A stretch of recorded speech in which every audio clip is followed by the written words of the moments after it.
Shalom Bapak Ibu Saudara sekalian. Sekali lagi shalom. Haleluya. Saya percaya kita semua bersuka cita pada hari ini, amin. Karena Tuhan yang sudah menjaga kita. Karena Tuhanlah sumber sukacita kita. Haleluya. Mari kita mau datang kepada Tuhan. Sebelum kita mulai ibadah, mari kita berdoa. Terima kasih Tuhan Yesus untuk kasih setiamu, untuk kebaikan-Mu dalam hidup kami. Sungguh kami bersyukur kepadamu untuk setiap penyertaan-Mu. Setiap berkat-berkat-Mu, setiap kebaikan-Mu yang selalu kami rasakan ya Bapa. Terima kasih Tuhan, terima kasih. Kiranya Tuhan Kau yang hadir dalam ibadah kami pada pagi hari ini ya Bapa. Biar kami bisa muji muliakan nama-Mu Tuhan. Kami bisa mendengar firman-Mu pada hari ini. Terima kasih Tuhan, sekali lagi Engkau yang hadir dalam ibadah kami pada pagi hari ini. Dalam nama Tuhan Yesus Kristus kami mulai ibadah kami. Haleluya, amin. Mari kita mau datang kepada Tuhan dengan membawa hati kita, bawa pujian kita, bawa persembahan yang terbaik di hadapan Tuhan. Terima kasih Yesus. Terima kasih ya Bapa. Sungguh kami bersyukur kepadamu Tuhan. Haleluya. Haleluya Yesus. Oh Kau baik Tuhan. Kau Allah yang setia. Kau Allah yang tidak pernah meninggalkan kami. Terima kasih untuk setiap tuntunan-Mu, setiap penyertaan-Mu, kasih setia-Mu yang begitu besar. Terima kasih Tuhan. Haleluya Yesus. Haleluya Bapa.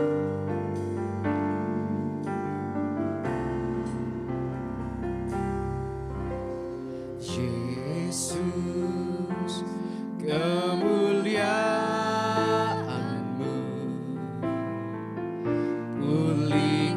hatiku.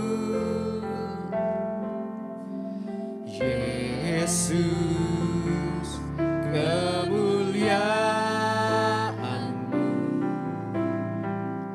berkati hidupku. Yesus,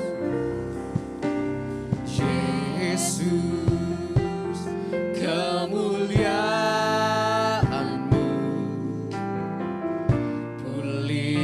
hatiku.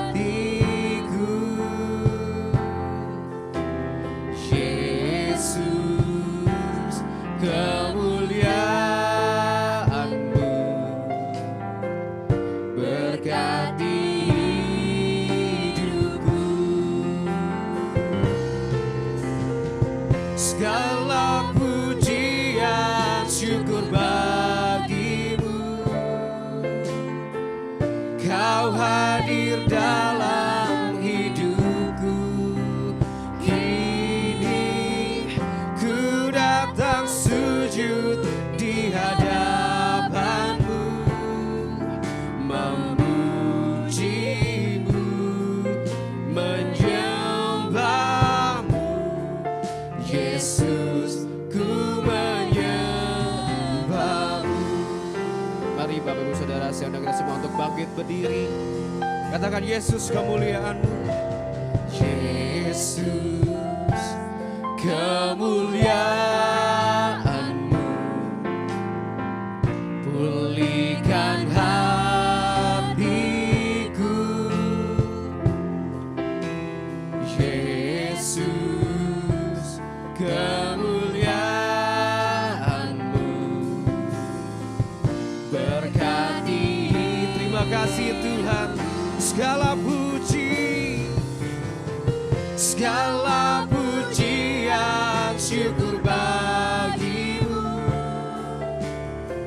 Kau hadir dalam hidupku.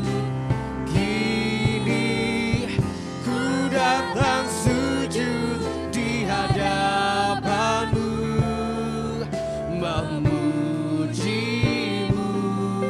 menyembah-Mu. Yesus, ku menyembah. Oh, segala pujian, syukur bagimu. Kau hadir dalam hidupku. Kini ku datang sujud di hadapan-Mu. Yes. Memuji-Mu, menyembah-Mu. Yesus, ku menyembah. Angkat suara dan katakan segala pujian. Syukur bagimu. Kau hadir dalam hidupku. Kini ku datang sujud di hadapan-Mu, memuji-Mu, menyembah-Mu. Yesus, ku menyembah-Mu.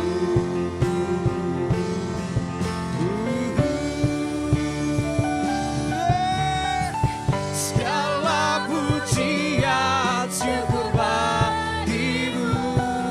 Kau hadir dalam hidupku.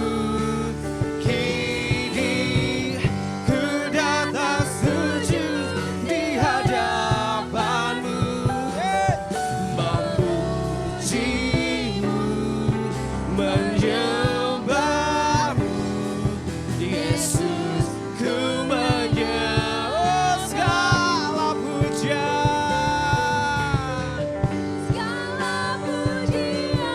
syukur bagimu. thank you Lord. Kau hadir dalam hidupku.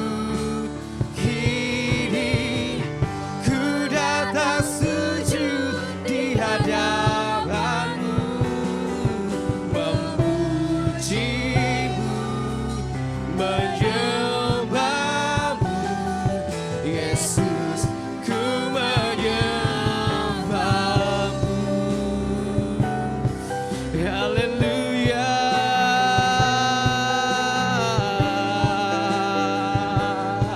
Kami sembah nama-Mu. Haleluya.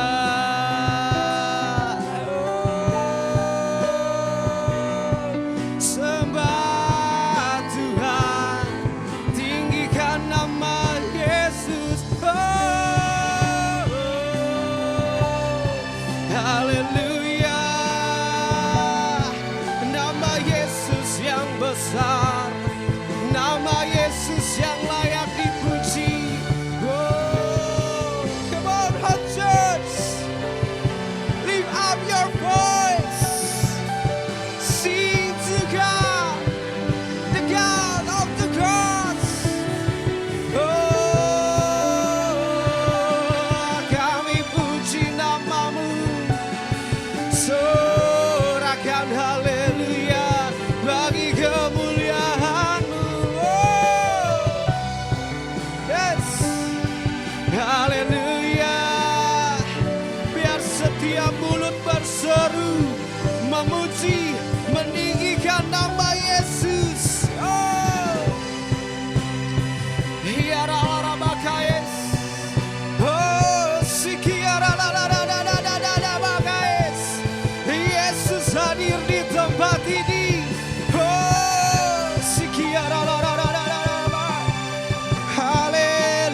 rasakan hadirat-Mu memenuhi ruangan ini, memenuhi setiap kami. Yes, hadirat-Mu nyata. Oh, sikiarararabakais. Haleluya, haleluya. Sembah, sembah.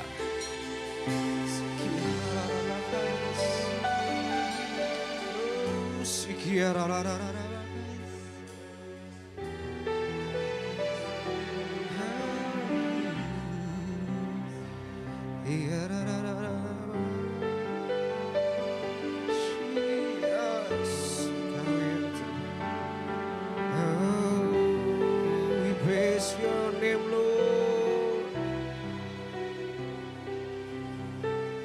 Day and night and day, let incense arise.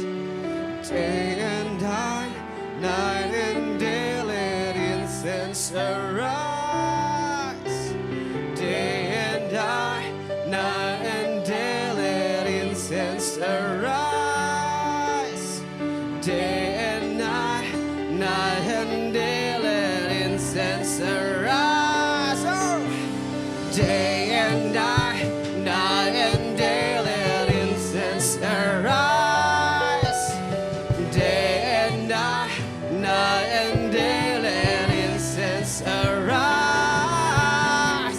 Day and night and day, let incense arise. Day and night and day, let incense arise.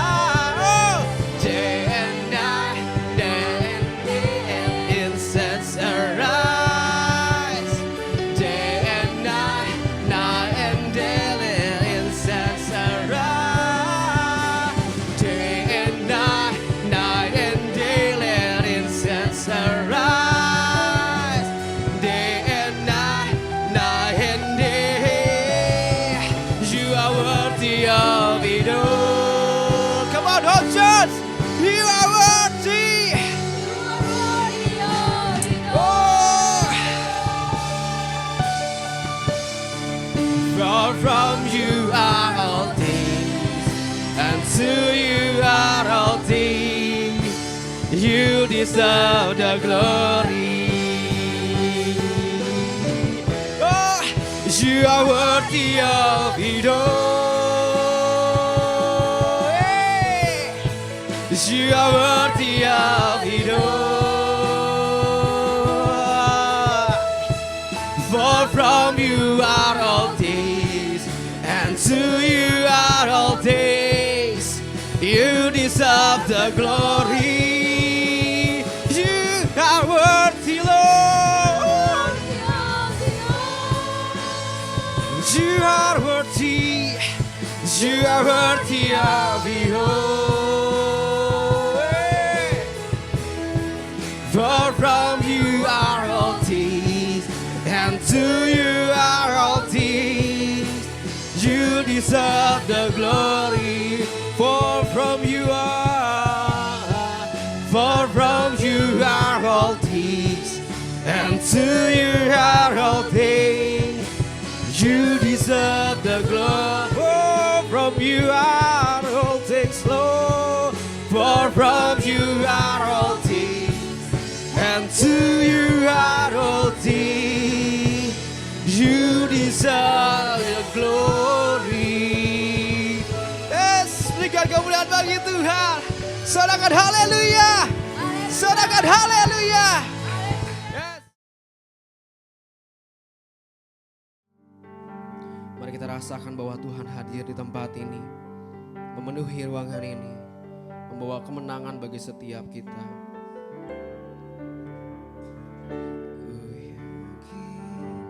Kau hadir di sini, ku rasakan kuasa yang tak terbatas. Ku yakin kau nyata di sini, kemenangan terjadi di sini. Ku yakin Kau hadir di sini. Ku rasakan kuasa yang tak terbatas. Ku yakin Kau nyata di sini. Kemenangan terjadi. Oh, ku yakin Kau hadir di sini. Ku rasakan kuasa yang tak terbatas. Ku yakin Kau nyata di sini. Kemenangan terjadi di. Bapak Ibu Saudara, saya undang untuk bangkit berdiri. Ku yakin Kau hadir di sini. Ku rasakan kuasa yang tak terbatas.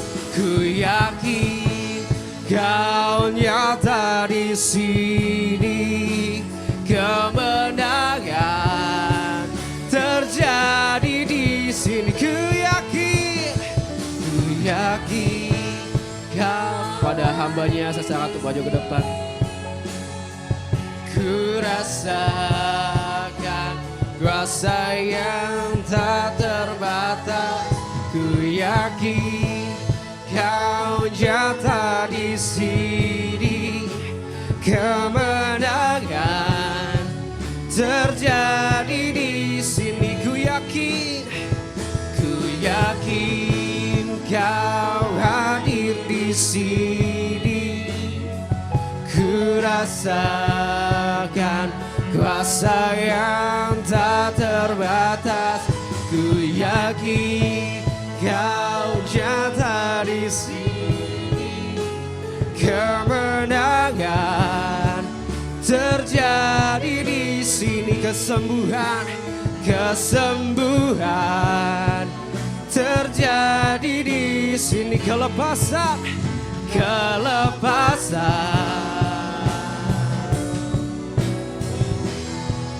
terjadi di sini.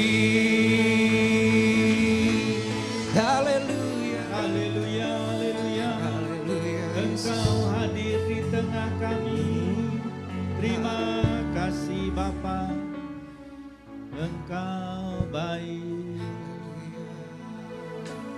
Kami rasakan kasih-Mu di tengah-tengah kami Bapa. Lewat pujian penyembahan umat-Mu di tempat ini, Engkau berkenan melawat setiap kami. Hadirat-Mu ada di tengah-tengah kami Tuhan. Amin. Mereka yang letih lesu beban berat Tuhan berikan kelegaan. Mereka yang lemah Tuhan kuatkan. Mereka yang susah Tuhan hiburkan. Mereka yang kekurangan Tuhan berkati. Mereka yang mengalami masalah pergumulan Tuhan buka jalan-jalan keluar. Amin. Terima kasih Bapa, terima kasih. Engkaulah sumber jawaban kami. Engkaulah sumber pertolongan kami. Engkau Allah yang setia, yang tidak pernah meninggalkan pekerjaan tangan-Mu atas setiap kami. Terima kasih Tuhan, terima kasih. Apapun tantangan pergumulan yang mungkin sedang kami hadapi, kami tahu ketika kami masuk dalam perhentian di dalam hadirat-Mu Tuhan, kami merasakan kekuatan yang baru. Kami merasakan kesegaran yang baru. Kami mengalami pertolongan Tuhan yang tepat pada waktunya. Amin. Terima kasih Tuhan, terima kasih. Roh Kudus terus mengaliri tengah-tengah kami. Sementara firman-Mu diberitakan di tempat ini, Engkau melawat pribadi, lepas pribadi Tuhan. Engkau memberikan kekuatan yang baru. Terima kasih Bapa, terima kasih. Roh Kudus penuhi setiap kami dengan pengurapan-Mu Tuhan. Ketika firman-Mu diberitakan, kami boleh diberikan pengertian-pengertian yang baru. Kami boleh mengalami peneguhan-peneguhan yang datangnya dari Tuhan. Amin. Dan kami percaya Tuhan ketika kami pulang dari tempat ini, keadaan kami sudah tidak sama lagi. Karena Engkau yang sudah memperbaharui setiap kami. Amin. Terima kasih Bapa. Kami mengucap syukur dan kami sambut setiap kebenaran firman-Mu hanya di dalam nama Tuhan Yesus Kristus. Haleluya, sama-sama kita katakan. Amin. Amin, kita berikan kemuliaan bagi Haleluya. Tuhan sekali lagi. Silakan duduk Bapak Ibu Saudara kasih Tuhan. Shalom. Shalom. Kita boleh berikan apresiasi buat tim musik yang luar biasa pada pagi hari ini sudah melayani kita. Puji Tuhan. Shalom Bapak Ibu Saudara kasih Tuhan. Apa kabar? Semuanya ada dalam sukacita? Haleluya. Apapun pergumulan yang kita hadapi hari-hari ini, saya percaya Tuhan selalu menolong kita tepat pada waktunya. Amin. Nah, beberapa waktu belakangan ini saya diberikan sebuah rema di dalam hati saya oleh Roh Kudus tentang bagaimana kita ini membawa dampak di tempat kita masing-masing. Secara khusus di tempat kita bekerja, ya. Saya percaya sebagian besar di antara kita masih bekerja, ada yang berusaha, ada yang masih menyelesaikan studinya. Ya, kita semua intinya ada di marketplace, ya. Ada di dunia kerja. Nah, untuk itu Tuhan memberikan satu tugas penting buat kita semua untuk menjadi gereja di tempat kerja atau being church in the marketplace. Nah, sesuai dengan firman Tuhan yang ada di dalam Kisah Rasul pasal yang pertama ayat yang ke-8. Saya sudah siapkan di sini slide-nya. Boleh kita baca bersama-sama ayat ini yang sudah tidak asing lagi buat kita. Kisah Rasul 1 ayat yang ke-8, 2, 3. Tetapi kamu akan menerima apa? Kuasa kalau Roh Kudus turun ke atas kamu dan kamu akan menjadi saksiku di Yerusalem dan di seluruh Yudea dan Samaria dan sampai ke ujung bumi.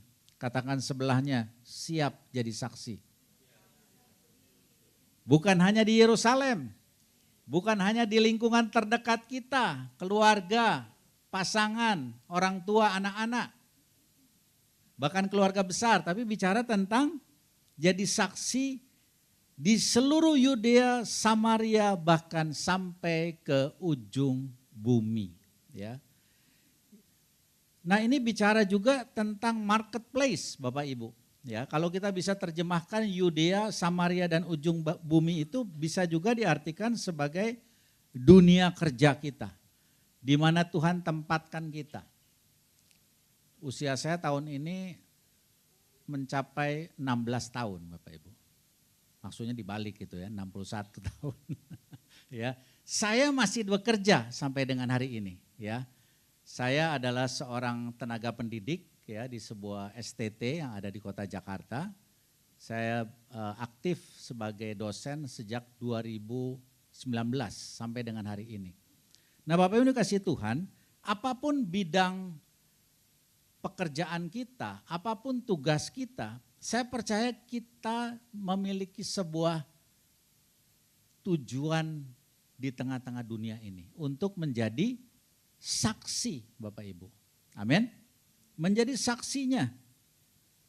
Sesuai dalam Kisah Rasul 1 ayat yang ke-8. Nah, di dalam slide berikutnya ada seorang yang bernama Peter Wagner. Ya, dia hidup di tahun 1930 sampai 2016. Beliau adalah seorang misionaris, penulis berbagai macam buku, dan juga seorang peneliti pertumbuhan gereja. Ada beberapa statement populer yang pernah dinyatakan oleh Peter Wagner ya. Salah satunya adalah dia berkata begini, penginjilan paling efektif adalah dengan membuka gereja baru. Ya. Kita ada di dalam satu wadah yang namanya Gereja Bethel Indonesia. Dan juga di dalam Gereja Bethel Indonesia ini kita ada dalam satu pembinaan Bapak Rohani kita, Pendeta Niko Nyotora Harjo. Nah, di bawah Pendeta Niko itu ada beberapa rayon-rayon. Kami ada di dalam masuk rayon 7 atau rayon Bogor. Ya. Nah, disebutkan di sana bahwa kita punya visi untuk membuka 150 cabang gereja. Waduh, rasanya kalau secara logika ini sesuatu yang berat, sesuatu yang mustahil. Tapi tahukah saudara, sampai dengan bulan Juli ini kita sudah mencapai 71 gereja. Dalam waktu 30 tahun. Satu hal yang saya kira kalau bicara waktu 30 tahun rasanya sih enggak terlalu sulit ya untuk mencapai jumlah ini. Tapi kita diberikan satu target lagi nanti di tahun sampai 2028 itu mencapai 150 gereja, artinya 2 kali lipatnya. Nah, Bapak ini kasih Tuhan, satu spirit yang didapatkan oleh pemimpin rohani kita adalah dari statement dari Peter Wagner ini. Yang mengatakan penginjilan paling efektif adalah dengan membuka gereja baru. Saya bisa artikan begini, membuka gereja baru itu bukan hanya bicara tentang gedung, tapi bicara tentang ketika orang-orang percaya, saudara dan saya ditempatkan di dunia kerja. Amin. Berapa banyak di sini yang masih bekerja? Yang sekolah, yang punya usaha sendiri. Banyak di antara kita melakukan hal itu. Nah, dikatakan penginjilan paling efektif adalah ketika kita ada di dunia kerja. Menyampaikan kabar baik. Menyampaikan nilai-nilai kerajaan Allah. Beberapa waktu terakhir ini saya sedang mengikuti satu film yang sangat menarik yang judulnya The Chosen. Terdiri dari beberapa episode dan saya sedang mengikuti sampai season ketiga, episode ke-7. Di situ diceritakan tentang kehidupan Kristus ketika dia masih ada di dunia. Dan banyak di antaranya yang tidak bisa kita dapatkan dari Alkitab. Tapi melalui adegan-adegan yang ada di situ ketika dia bertemu dengan Nikodemus, ketika dia berbicara dengan salah satu murid, itu pembicaraan-pembicaraan itu merupakan sesuatu yang menurut saya sangat menyentuh. Karena ini berbicara tentang sebuah komunikasi yang Tuhan lakukan dengan orang-orang tersebut yang bisa menyentuh hati mereka sehingga mereka memiliki sebuah kekuatan untuk menjadi saksi di dunia kerja. Kalau kita perhatikan kehidupan Yesus sendiri, dia juga adalah seorang pekerja. Ada yang tahu profesinya Tuhan Yesus apa? Tukang kayu. Ya. Dia mengikuti profesi Yusuf, ayah sambungnya boleh dikatakan. Dia memiliki profesi sebagai tukang kayu. Dan melalui itu juga dia menjangkau orang-orang pada masa itu. Di tempat dia bekerja. Bahkan lintas profesi. Ada yang nelayan, ada yang pemungut cukai, dan seterusnya. Nah, saya kira benar apa yang dikatakan Peter Wagner bahwa penginjilan paling efektif adalah dengan membuka gereja baru. Artinya orang-orang yang ditempatkan di dunia kerja. Sekarang pertanyaannya kenapa dunia kerja? Ya. Kenapa dunia kerja yang menjadi target kita? Nah, masih menurut Peter Wagner, ternyata gereja itu ada 2 bentuk. Ya. Yang pertama itu adalah gereja inti. Gereja inti itu disebut dengan nuclear church. Ini adalah gereja inti di mana setiap minggu kita beribadah dibatasi 4 tembok. Ada dalam satu tempat tertentu. Ini bicara tentang gereja inti. Tapi yang kedua adalah gereja perpanjangan atau gereja extended. Kalau gereja inti itu melakukan kegiatan lebih banyak di hari Minggu atau weekend gitu ya. Karena ada juga sekarang banyak gereja-gereja yang mulai melakukan ibadah di hari Sabtu. Tapi gereja perpanjangan itu dari hari Senin sampai Jumat. Itu adalah gereja perpanjangan. Dan itu adalah sebuah kesempatan peluang untuk kita berinteraksi dengan lebih banyak orang. Dari berbagai kalangan, dari berbagai profesi. Dari berbagai latar belakang, ya. Kesempatannya jauh lebih luas untuk kita menjangkau jiwa di gereja inti atau gereja perpanjangan? Gereja perpanjangan pastinya, ya. Kita ketemu dengan banyak orang, kita bisa menjadi saksi, kita bisa menjadi garam dan terang. Justru pada saat kita bekerja dari hari Senin sampai hari Jumat. Nah, ada satu pernyataan menarik dari seorang penulis buku, dia bertulis tentang administrasi dalam gereja. Namanya Vernon Kraft. Ya, dikatakan begini, gereja harus belajar dari dunia bisnis atau dunia kerja tentang manfaat dan efisiensi dari kesatuan dalam kegiatan. Ya, dia adalah seorang Director of Christian Education di sebuah negara di Amerika Serikat, di sebuah negara bagian di Amerika Serikat. Nah, ternyata kita ini harus banyak belajar Bapak Ibu. Saya sendiri berkarir dalam dunia kerja itu kurang lebih 30 tahun. Dari tahun 1987 saya mulai bekerja sampai dengan 2017. Nah, di antara waktu tersebut saya mengalami perjumpaan pribadi dengan Tuhan. Tepatnya di tahun 97. Waktu saya masih ada di dunia kerja. Saya masih bekerja sebagai seorang profesional. Dan pada saat itu saya melihat bahwa ternyata ada kesinambungan antara pelayanan dan pekerjaan kita. Antara calling dengan karir. Jadi ketika kita mengerti bahwa calling kita itu bisa diselaraskan dengan karir, kita melihat ada kuasa Tuhan yang bekerja di dalam kehidupan kita. Yang setuju dengan saya boleh katakan amin. Nah Bapak Ibu dikasih Tuhan, jadi saya setuju dengan pernyataan ini bahwa gereja harus belajar dari dunia bisnis atau dunia kerja. Misalnya apa yang bisa kita pelajari? Sikap profesional terhadap tugas. Kita memiliki tanggung jawab. Kalau di dalam pekerjaan kita mendapatkan upah setiap 1 bulan 1 kali ya, atau ketika kita menyelesaikan sebuah proyek kita mendapatkan reward di situ.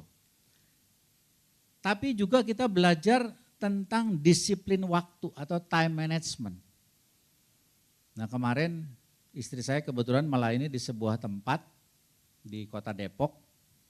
Dia diberikan jadwal menyampaikan materi itu setelah jam makan siang. Tapi apa yang terjadi? Karena pembicara pertama dan kedua itu molor waktunya, itu pun setelah diberikan tanda oleh panitia bahwa waktunya sudah habis, dia cuek aja ngomong Bapak Ibu. Nah ini apakah sebuah tanda profesionalitas di dalam kita melayani? Tentu tidak. Ya. Kalau kita sudah diberikan tanda, saya selalu membiasakan diri saya untuk selalu disiplin tentang waktu. Kalau bisa hadir di sebuah tempat pelayanan itu minimal 15 menit atau setengah jam lebih awal. Karena saya tahu, kalau kita datang dengan terburu-buru, dengan waktu yang terlambat, pelayanan kita akan menjadi sesuatu yang tidak menjadi berkat buat tempat di mana kita melayani. Nah Bapak Ibu dikasih Tuhan, kita belajar dari marketplace, bagaimana kita harus senantiasa tepat waktu, disiplin di dalam pengelolaan waktu kita. Dan juga apa? Di dalam pengelolaan administrasi gereja, keuangan, dan seterusnya, dan seterusnya. Juga pembuatan struktur organisasi kita belajar dari marketplace. Dan itu akan menjadi sebuah berkat ketika kita menerapkannya dengan cara-cara yang benar. Ini menurut Vernon Kraft.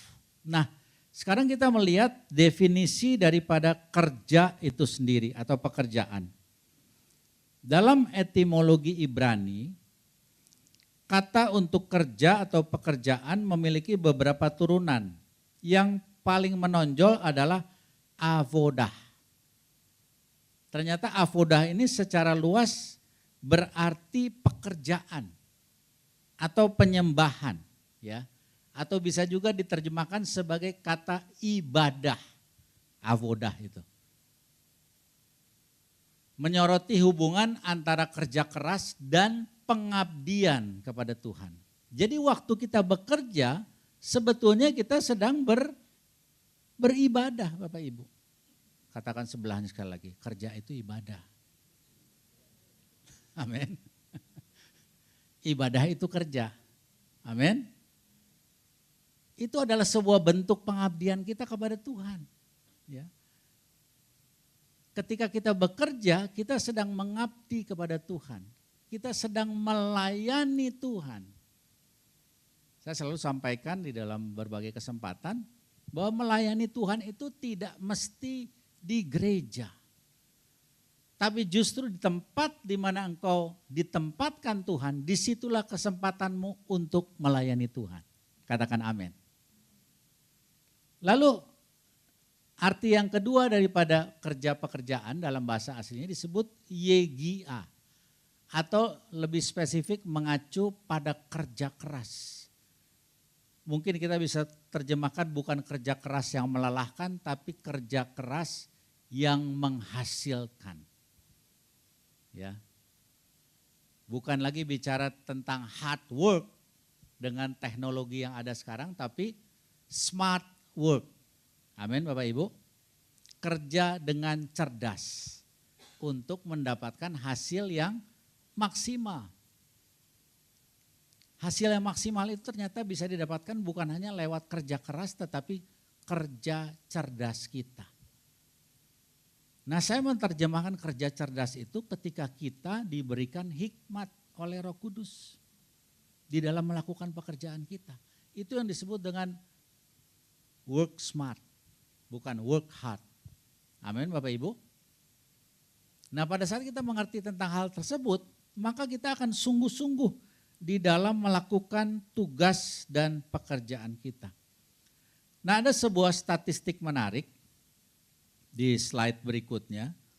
Pertanyaannya sekarang, mengapa kita harus menjangkau marketplace? Ini adalah salah satu alasan Bapak Ibu.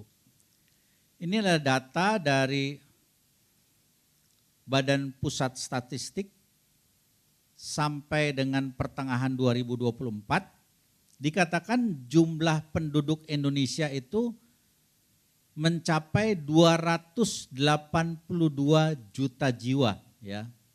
Itu tepatnya 281.603.000, ya. Itu sampai pertengahan 2024. Namun data terbaru sampai dengan semester pertama tahun 2025, jumlah penduduk Indonesia menurut BPS, badan yang sama, dikatakan adalah 286,69 juta jiwa. Jadi kurang lebih 287 juta. Jadi ada peningkatan lagi sebesar kurang lebih 6 juta, ya, dalam rentang waktu 1 tahun. Nah yang menarik, Bapak Ibu dikasihi Tuhan, di dalam data dari Kementerian Dalam Negeri, di antara jumlah tersebut yang terbesar yang dikategorikan sebagai usia produktif itu antara 15 sampai 64 tahun. Ya, yang jumlahnya hampir kurang lebih 70%. Dan mereka ada di mana? Ada di marketplace, ada di sekolah, ada di kampus, ada yang sebagai karyawan, ada yang sebagai pengusaha, dan seterusnya dan seterusnya. Nah, kalau kita lihat di dalam Yohanes 4 ayat yang ke-35, ya, Yohanes 4 ayat yang ke-35, saya bacakan buat kita semua. Ini pernyataan daripada Tuhan Yesus sendiri. Dikatakan begini, bukankah kamu mengatakan 4 bulan lagi tibalah musim menuai? Tetapi aku berkata kepadamu, lihatlah sekelilingmu dan pandanglah ladang-ladang yang sudah menguning dan matang untuk dituai. Ini bicara tentang ladang yang sudah menguning. Di mana tempatnya? Di marketplace, Bapak Ibu. Di dalam rentang angkatan kerja atau disebut juga dengan angkatan produktif antara 15 sampai 64 tahun. Ini merupakan sebuah pengingat sekaligus juga penyemangat buat saya. Bahwa ternyata usia produktif itu sampai 64 tahun. Di sini rata-rata saya percaya masih 30 tahunan ya. Belum sampai 60-an tahun ya, kecuali Bapak yang pakai baju kotak-kotak. Usia berapa Pak? 82, wah kita berikan kemuliaan bagi Tuhan. Masih tetap melayani Tuhan, masih tetap beribadah. Nah ini yang Tuhan rindukan dari setiap kita ya.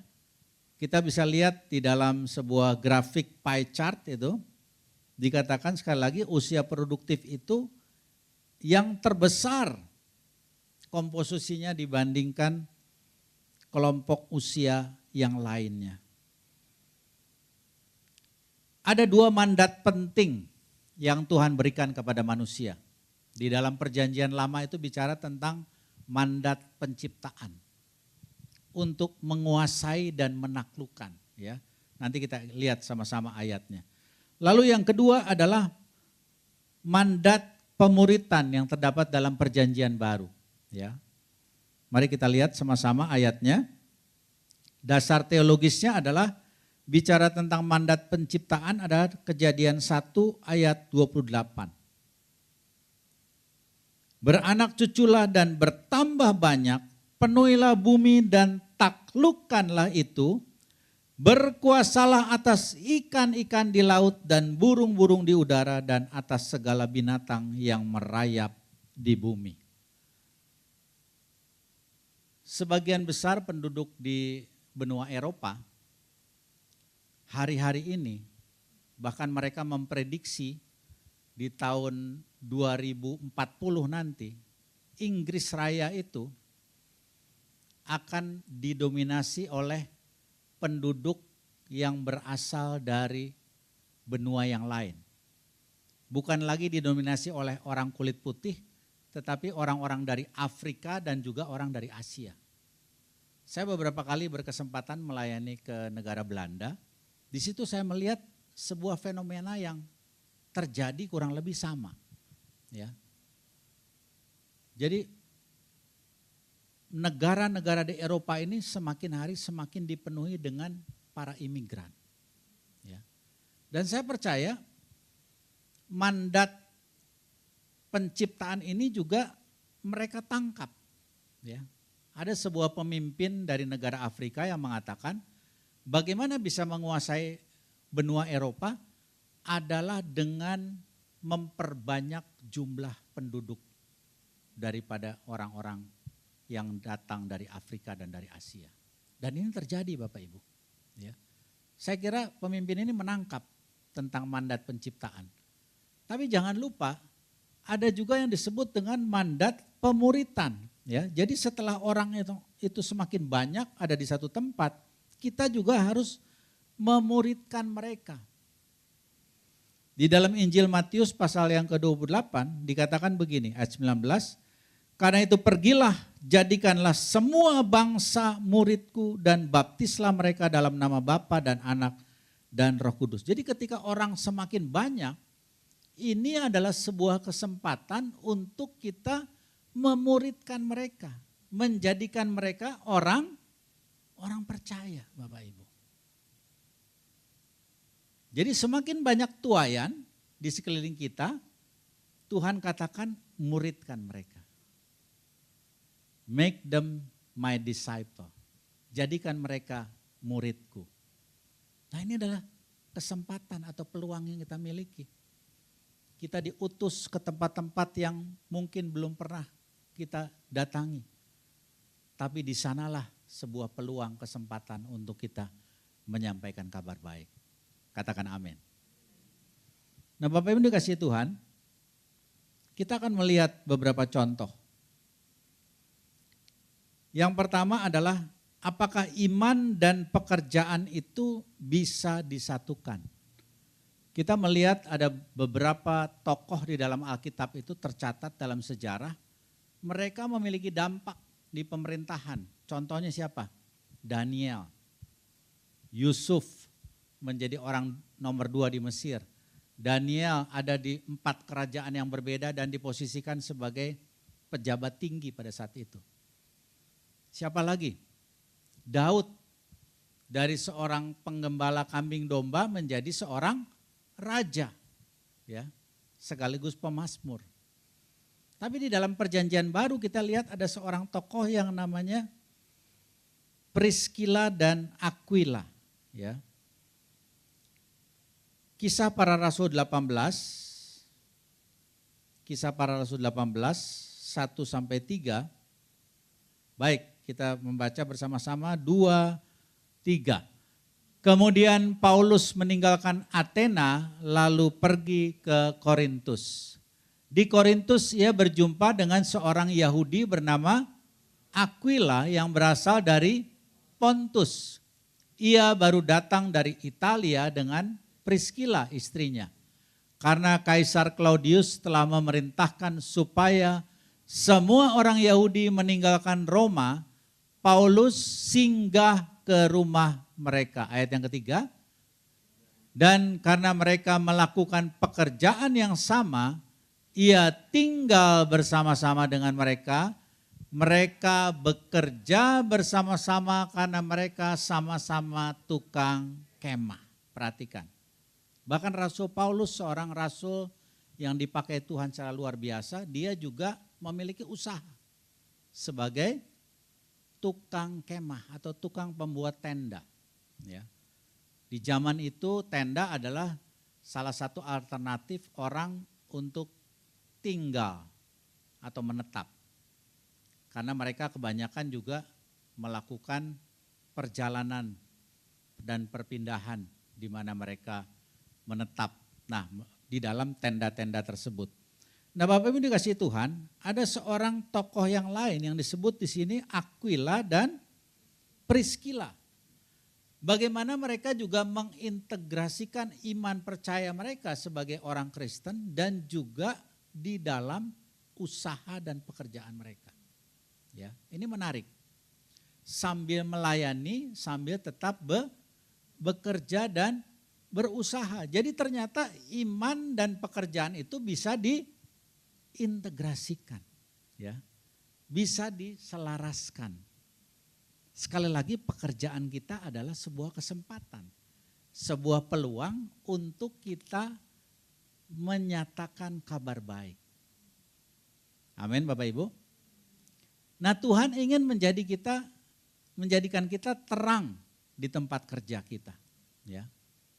Nah, justru terang dan garam ini harus ada di tempat yang tepat. Dalam konteks apa yang kita pelajari pada pagi hari ini bicara tentang orang percaya di dunia kerja. Amin, Bapak Ibu. Saudara dan saya Tuhan tempatkan sekali lagi ada di dunia kerja untuk memberikan dampak atau pengaruh yang positif. Dan sama seperti Aquila dan Priscilla, mereka juga memberikan dampak di tengah dunia kerja. Yang berikutnya, tadi kita bicara tentang integrasi iman dan pekerjaan. Yang kedua, iman tidak bisa dipisahkan dari pekerjaan. Priscilla dan Aquila ini seorang pengusaha. Ya, bukan seorang hamba Tuhan. Tapi hari-hari ini kita melihat ada begitu banyak pendeta yang juga jadi pengusaha. Atau sebaliknya, pengusaha yang jadi pendeta, Bapak Ibu. Ya. Jadi sejarah berulang kembali ketika Priscilla dan Aquila dan juga Rasul Paulus melayani Tuhan. Mereka juga mengintegrasikan pekerjaan mereka dengan pelayanan mereka. Jadi ternyata lewat pekerjaan kita bisa tetap melayani Tuhan. Sekali lagi boleh saya tanya, berapa banyak di sini yang masih bekerja? Haleluya. Ya. Jadilah engkau pembawa dampak, memberikan pengaruh buat banyak orang di tempat engkau bekerja. Amin. Nah Bapak Ibu dikasih Tuhan, tidak ada yang sekuler jika dilakukan untuk Tuhan. Ya. Seringkali konsep dunia mengajarkan kepada kita antara yang sakral dan sekuler itu sesuatu yang terpisah. Dan ternyata konsep berpikir semacam itu sesuatu yang tidak tepat. Karena sesuatu yang sakral dan sekuler itu bisa diintegrasikan. Bahasa kerennya konvergensi. Ya. Jadi bisa digabungkan antara sesuatu yang sakral dan sekuler di mana Tuhan ada di dalamnya. Injil Yohanes 10 ayat 10.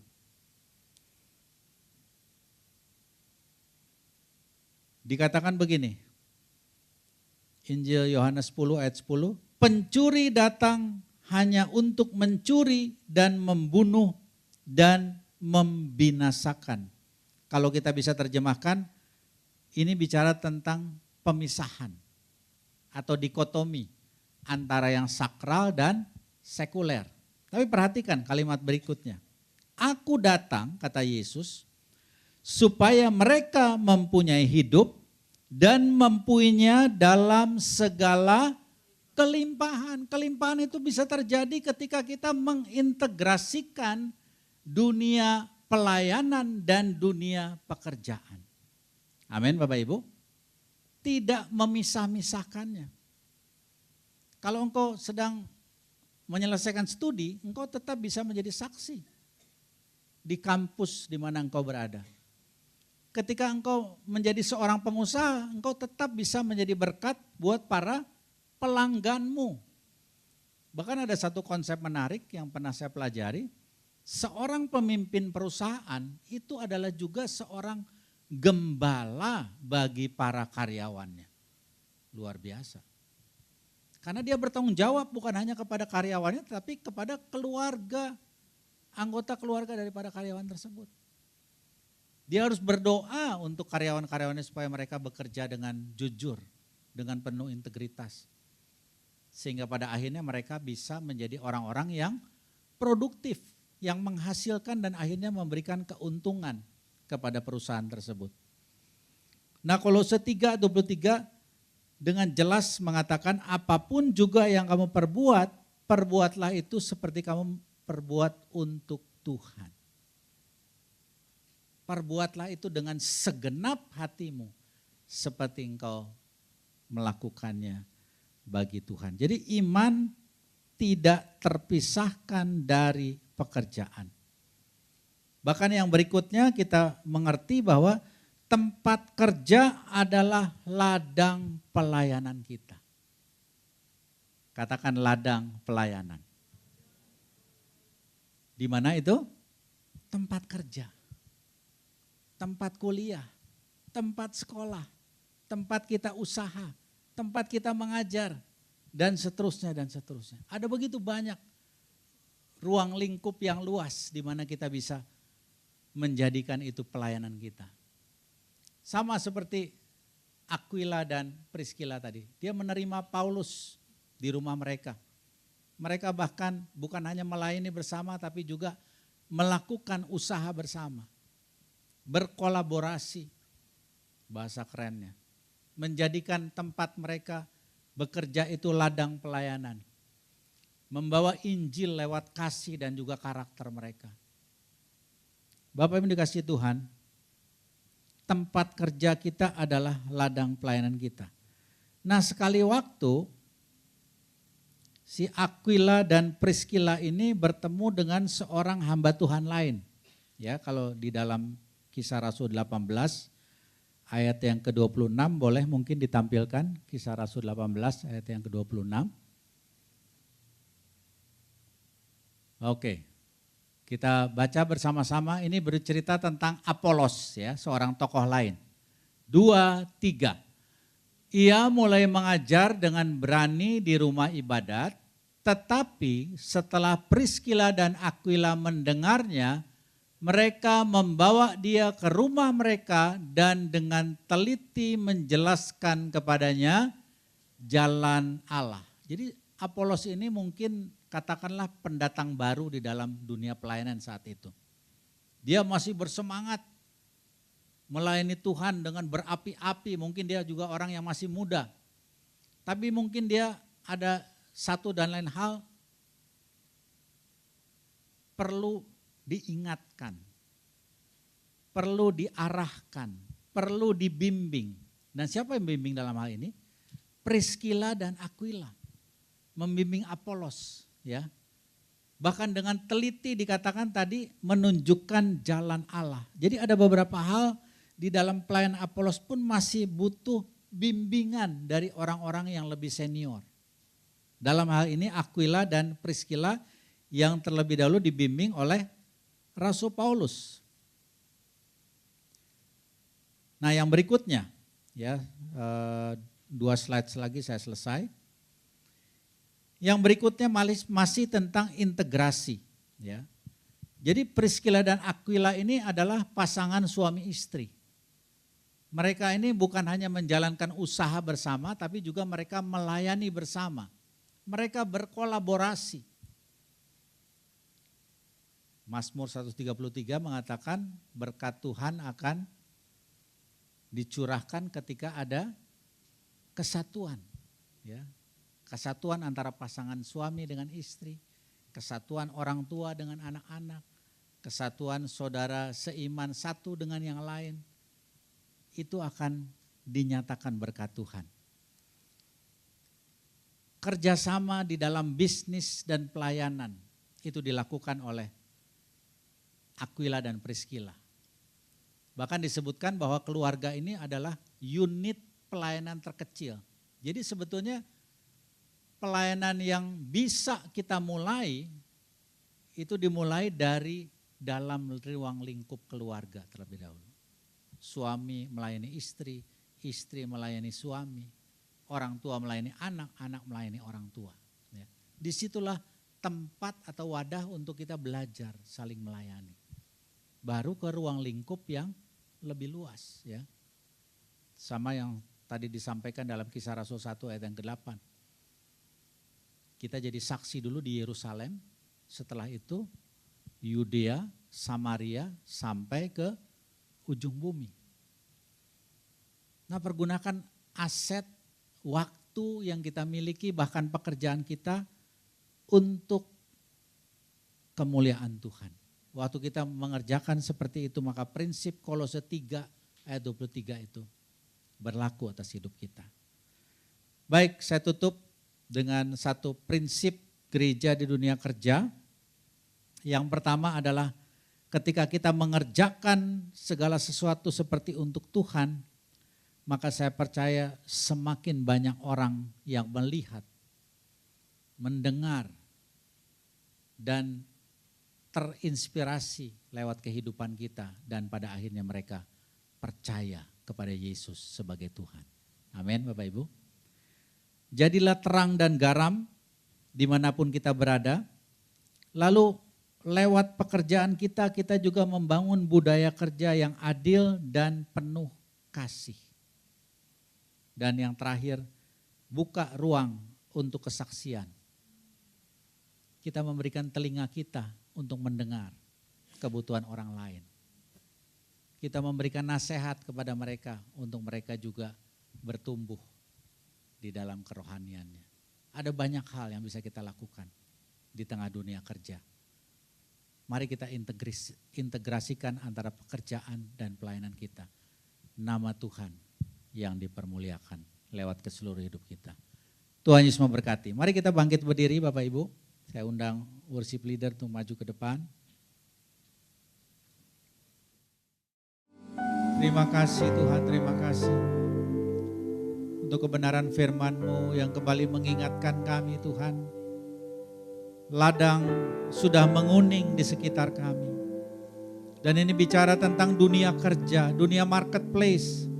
Di mana Tuhan tempatkan setiap kami. Berikan kami kepekaan, sekaligus keberanian untuk kami menjadi saksi-Mu, menjadi terang dan garam Tuhan, buat orang-orang yang tersesat, orang-orang yang kehilangan arah dalam hidup mereka. Biar kami boleh membimbing mereka, biar kami boleh menolong mereka dengan pertolongan kuasa Roh Kudus. Karena kami menyadari bahwa kami tidak mampu dengan kekuatan kami, tapi kuat kuasa Roh Kudus yang memampukan kami untuk menolong mereka, untuk memberitakan kabar baik, kabar kesukaan itu. Sehingga mereka juga boleh mengenal Engkau sebagai Tuhan dan Juru Selamat mereka. Seperti Engkau telah menyelamatkan kami semua, biarlah Tuhan kami memiliki hati seperti hati-Mu, yang peduli, yang memiliki perhatian untuk orang-orang yang terhilang dan tersesat ini Tuhan. Kami tahu Engkau memiliki tujuan dan maksud yang mulia ketika Engkau menempatkan kami di tengah-tengah mereka, supaya mereka juga diselamatkan. Amin. Di dalam nama Tuhan Yesus. Amin. Terima kasih Bapa, meteraikan seluruh kebenaran firman-Mu di dalam hati dan pikiran kami. Roh Kudus, mampukan kami untuk kami melakukan firman-Mu. Nama Tuhan saja yang ditinggikan dimuliakan. Berkati umat-Mu Tuhan pada pagi hari ini yang sudah hadir. Sekali lagi apapun pergumulan masalah yang sedang mereka hadapi, Tuhan pasti menolong mereka. Tuhan pasti memberikan kekuatan kepada mereka. Tuhan pasti memampukan mereka untuk keluar dari setiap masalah pergumulan mereka. Untuk mereka menjadi seorang pemenang, bahkan lebih daripada pemenang. Di dalam nama Yesus. Terima kasih Bapa, berkati gereja-Mu di tempat ini, berkati Pastor Nathan beserta Pastor Lina Tuhan, beserta kedua anak mereka, Abigail, Phoebe, apapun yang menjadi kebutuhan mereka, Tuhan yang memberikan, menyediakan. Dalam nama Yesus, berkati seluruh umat-Mu di tempat ini, tim penggembalaan yang ada terus, Kau berikan hati yang senantiasa ada di dalam unity Tuhan bersama dengan gembala mereka. Biarlah gereja ini menjadi gereja yang menuai di akhir zaman. Gereja yang menyatakan kuasa kasih-Mu di akhir zaman ini. Nama Tuhan ditinggikan oleh tempat ini. Terima kasih Bapa. Di dalam nama Tuhan Yesus, kita sudah berkati, sama-sama kita katakan amin. Tuhan Yesus memberkati. Dan Allah sanggup melimpahkan segala kasih karunia kepada kamu, supaya kamu senantiasa berkecukupan di dalam segala sesuatu, dan malah berkelebihan di dalam berbagai-bagai kebajikan. Dan kita yang siap menerima berkat Tuhan bersama-sama kita katakan amin. Tuhan Yesus memberkati. Selamat hari Minggu. Limpahkan berkat rahmat-Mu, limpahkan damai serta-Ku, limpahkan kasih karunia-Mu di dalam Yesus Tuhan berjalan.